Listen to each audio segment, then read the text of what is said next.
నమస్తే. War 2 Hrithik Roshan, junior NTR నటించినటువంటి ప్రతిష్టాత్మకమైన పాన్ ఇండియా చిత్రం విడుదలైంది, విజయవంతంగా ప్రదర్శించబడుతుంది.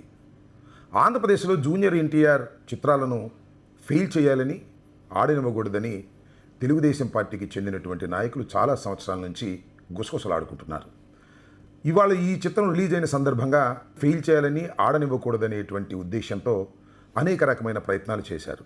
దీనికి తాజా ఉదాహరణ అనంతపురం జిల్లాకు చెందినటువంటి urban MLA Daggubati Venkateswara Prasad junior NTR అభిమానులను ఉద్దేశించి మాట్లాడినటువంటి మాటలు వైరల్ అవుతున్నాయి. ఆ మాటలు చాలా దారుణంగా ఉన్నాయి. పచ్చి బూతులే తిట్టేటటువంటి కార్యక్రమం చేశారు. సరే, ఇది కేవలం దగ్గుపాటి వెంకటేశ్వర ప్రసాద్ యొక్క ఆలోచన అనుకుంటే చాలా పొరపాటు. ఇది తెలుగుదేశం మొత్తం ఆలోచన.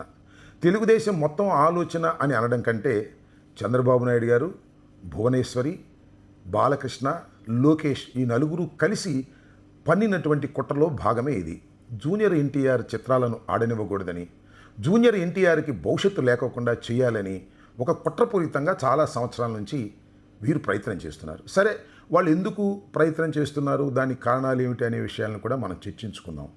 దానికన్నా ముందు ఒక్క విషయాన్ని మీ దృష్టిలోకి నేను పెట్టాలి. అదేమిటంటే, జూనియర్ ఎన్టీఆర్ తండ్రి అయినటువంటి హరికృష్ణని చంద్రబాబు నాయుడు గారు చక్కగా వాడుకుని వదిలేశారు. దానికి ప్రధానమైన కారణం నేను మీకు ఇప్పుడు చెప్తాను. అదేమిటంటే, ఎన్టీ రామారావు గారి దగ్గర నుంచి వెన్నుపోటు పొడిచి అధికారాన్ని లాక్కునే సమయంలో హరికృష్ణను ఎంతగా వాడుకోవాలో అంతగా వాడుకున్నారు. వాడుకోవటమే కాదు, వాడుకున్నందుకు ప్రతిఫలంగా ఎమ్మెల్యే కాకపోయినా తన మంత్రివర్గంలోకి తీసుకొని ముఖ్య శాఖను కేటాయించారు. బహుశా రవాణా శాఖ అనుకుంటాను. ఆ తర్వాత 6 నెలలకి హరికృష్ణ గారు గెలిచారు ఒక శాసనసభ నుంచి. ఆ తర్వాత మంత్రి ఇవ్వలేదు, పక్కన పెట్టేశాడు, తొక్కేశాడు. అంటే హరికృష్ణని వాడుకుని వదిలేసినటువంటి ఘనుడు నారా చంద్రబాబు నాయుడు గారు. ఆయనదేం కొత్త ఏం కాదు.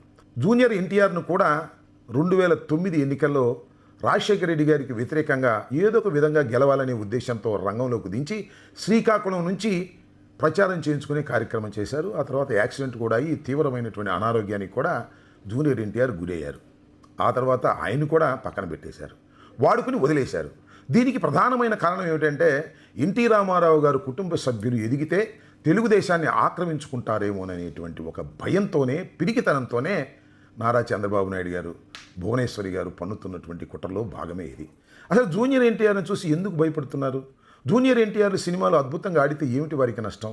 వారేమైనా సినిమా ప్రత్యర్థులా? కాదు కదా. అయితే జూనియర్ ఎన్టీఆర్ దినదిన ప్రవర్ధమానంగా పెరిగి చివరికి రాజకీయాల్లోకి వచ్చి తెలుగుదేశాన్ని ఆక్రమించుకొని తన తాతగారి స్థానాన్ని పొందేటటువంటి అవకాశం ఉన్నదనేటువంటి భయం నారా కుటుంబాన్ని వెంటాడుతుందని చెప్పడానికి నేను ప్రత్యేకంగా ఉదాహరణ చెప్పవలసినటువంటి అవసరం లేదు. జూనియర్ ఎన్టీఆర్ ఖచ్చితంగా ఎన్టీ రామారావు లాగానే ఉంటారనేది అందరికీ తెలిసినటువంటి సత్యం. స్వయం కృషితో, చక్కని నటనతో ఆయన చాలా అగ్రస్థానానికి చేరాడనేది కూడా మనందరికీ తెలిసినటువంటి సత్యం. ఆయన సినిమాలు చాలా విజయాలు సాధించినటువంటి సందర్భాలు ఉన్నాయి. జూనియర్ ఎన్టీఆర్ సినిమా ఎప్పుడు రిలీజ్ అయినా సరే దాన్ని ఫ్లాప్ చేయాలనేటువంటి కుట్రతో తెలుగుదేశం వారు ప్రయత్నం చేయటం అనేది చాలా దురదృష్టకరమైనటువంటి పరిణామంగా నేను భావిస్తున్నాను. అయితే ఇక్కడ ముఖ్యంగా మనం మాట్లాడుకోవాల్సిన అంశం ఏమిటంటే, ఇవాళ దగ్గుపాటి వెంకటేశ్వర ప్రసాద్ చేసినటువంటి వ్యాఖ్యలు చూసి అందరూ బాధపడుతున్నారు. సినిమా ఫీల్డ్లో కూడా చాలామంది ఇది తప్పు అని అంటున్నారు, బహిరంగంగా అనలేకపోతున్నారు.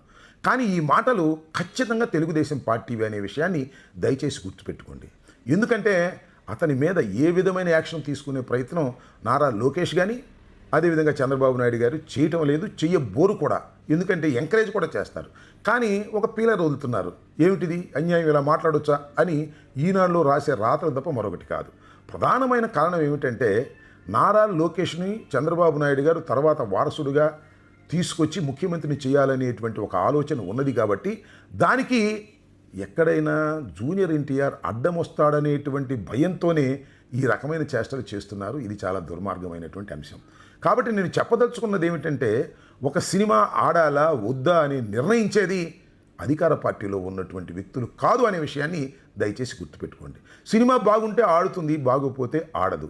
థియేటర్లో ఆడనివ్వను అని బహిరంగంగానే ఆ వెంకటేశ్వర ప్రసాద్ దగ్గుపాటి చేసినటువంటి వ్యాఖ్యలను ఖండించవలసినటువంటి బాధ్యత ఉంది. అంతేకాదు, బూతులు కూడా తిట్టారు. ఆ బూతులు నేను ఈ వీడియోలో చెప్పలేను.